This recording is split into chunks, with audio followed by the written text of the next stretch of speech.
इस वक्त की बड़ी खबर पहलगाम आतंकी हमले को लेकर, जहां पर दिल्ली में चल रही सीसीएस की बैठक खत्म हो गई है। करीब 2.5 घंटे तक ये बैठक चली। इस बैठक के दौर में पाकिस्तान में भी लगातार खौफ का माहौल है। जानकारी निकलकर सामने आ रही उसके मुताबिक पाकिस्तान में कई रेंजर्स की छुट्टियां रद्द कर दी गई हैं। तो बड़ी खबर है, पाकिस्तान में कई सारे रेंजर्स की छुट्टियों को रद्द कर दिया गया है। और उधर भारत में प्रधानमंत्री मोदी की अध्यक्षता में 2.5 घंटे तक सीसीएस की बैठक चली।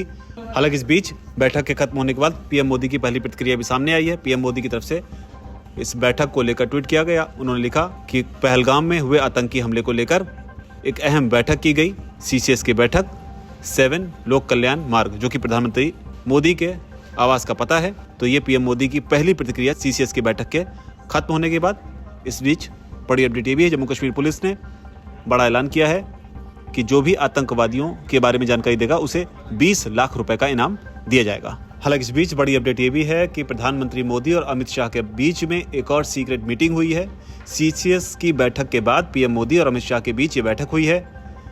जब बैठक खत्म हो गई उसके बाद भी अमित शाह पीएम आवास पर बने रहे। अब मोदी और अमित शाह के बीच इस बैठक में क्या बातचीत हुई, ये जानकारी तो सामने नहीं है, लेकिन सिर्फ इन दो नेताओं ने, एक प्रधानमंत्री और गृह मंत्री, इन दोनों के बीच में भी एक अहम बैठक हुई है।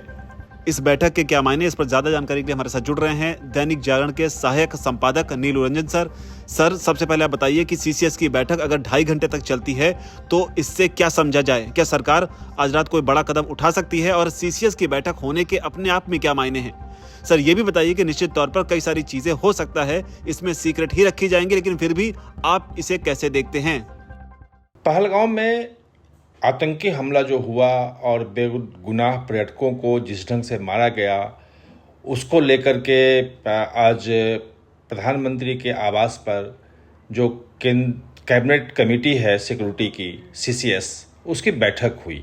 बैठक लंबी चली, 2.5 घंटे चली और जो जवाबी कार्रवाई है उसके हर पहलू पर विस्तार से विचार किया गया। सभी लोगों ने अपना अपना इनपुट दिया।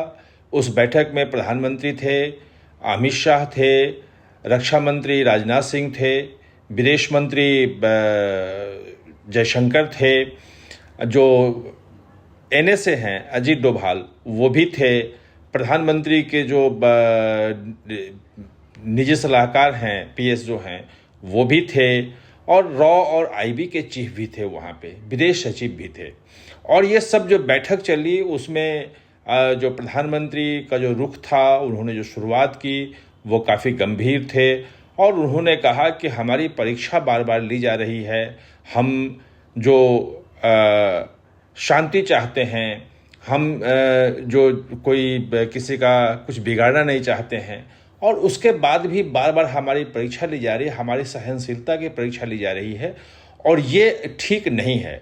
और इसके बाद उन्होंने कहा कि अब समय आ गया है कि जो ये आतंकी हमला जिन्होंने किया है उन्हें और इनके जो आका हैं, इनको जो प्रश्रय देते हैं, जो इनको पालते हैं, दोनों के खिलाफ ऐसी कार्रवाई की जाए जो यादगार रहे, जो आने वाली पीढ़ियां भी याद करे कि आतंकी हमले करने वाले जो हैं आतंकी और उनके आकाओं के खिलाफ कभी भारत ने ऐसी कार्रवाई की थी।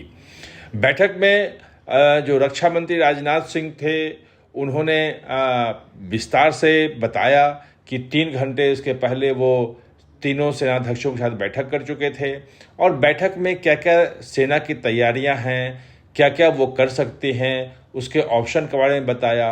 और उन्होंने कहा कि अगर हरी झंडी मिलती है सीसीएस से तो सेना आगे की कार्य योजना जो है, प्लानिंग जो है, वो बता सकती है कि हम इस आतंकी हमले के खिलाफ क्या जवाबी कार्रवाई कर सकते हैं।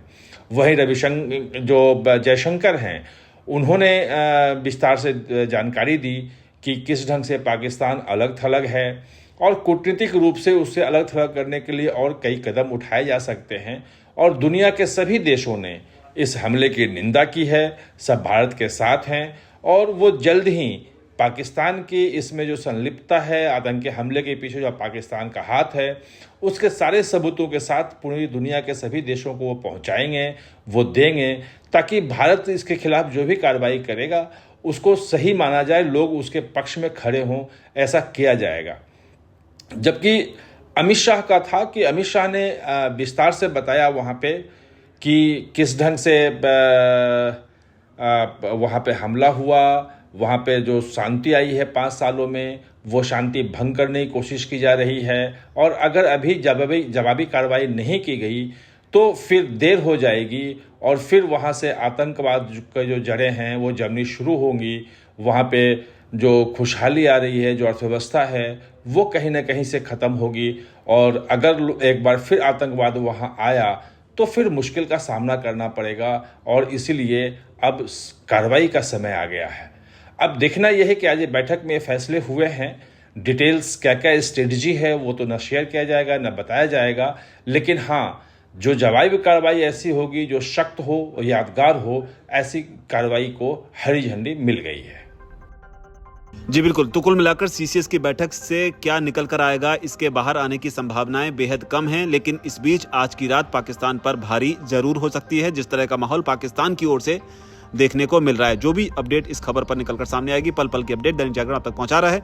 इस रिपोर्ट पर आपकी जो भी राय हो नीचे अगर कमेंट सेक्शन में जरूर लिखें। धन्यवाद।